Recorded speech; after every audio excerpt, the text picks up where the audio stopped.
हरे कृष्णा। तो आज हम आपको एक स्टोरी सुनाने वाले हैं। एक बार की बात है कि एक गांव से एक साधु अपने शिष्य के साथ गुजर रहे थे। उनको बहुत भूख लगी तो उन्होंने एक दरवाजे को खटखटाया। व्यक्ति बाहर आया तो उन्होंने साधु ने कहा कि मुझे बहुत भूख लगी है, क्या हमें कुछ खाने को दे सकते हैं। उस व्यक्ति ने उनका स्वागत किया, अपने घर के अंदर लेकर गया, दोनों को अच्छे से खिलाया पिलाया। और संध्या का समय हो गया था। साधु ने सोचा रात को यहीं रुक जाते हैं। और फिर बाद में साधु ने उस व्यक्ति से पूछा कि मैंने देखा कि आपकी जो ज़मीन है खेतों की वो बहुत ही उपजाऊ है, लेकिन फसल अच्छी नहीं है, तो आप क्या खेतों के ऊपर ध्यान नहीं देते। उस व्यक्ति ने कहा नहीं, मेरे को इतना मेहनत करने की आवश्यकता नहीं रहती है। तो साधु ने पूछा फिर आपका घर का खर्चा कैसे चलता है। तो उसने कहा मेरे पास एक भैंस है और वो बहुत दूध देती है और उसी से मेरा काम चल जाता है। और साधु जो है फिर अपने शिष्य के साथ उसी घर में रात को सो गए। और जब काफ़ी अंधेरा हो गया तो साधु उठे, उन्होंने अपने शिष्य को भी जगाया और बोले कि चलो अबे हमें अभी यहाँ से निकलना होगा और साथ ही साथ इनकी भैंस को भी लेके चलते हैं।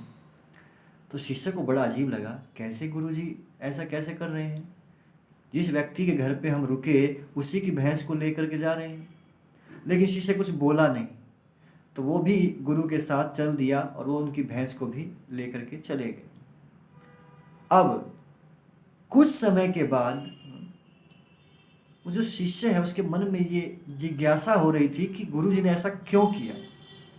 तो वो शिष्य है उस व्यक्ति के पास वापस आता है ये जानने के लिए कि उसकी क्या स्थिति है। और जब आया तो उसने देखा कि जहाँ वो खेत थे, जहाँ पर अच्छी फसल नहीं थी, वहाँ पर बहुत ही अच्छे फलों के बाग थे।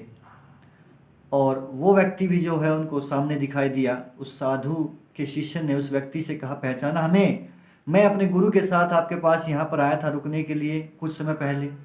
तो उसने कहा हाँ हाँ हाँ, कैसे हैं आप, और उनका स्वागत किया। फिर उस शिष्य ने पूछा उस व्यक्ति से कि आप कैसे हैं, आप बताइए, और ये बाग कैसे यहाँ पर।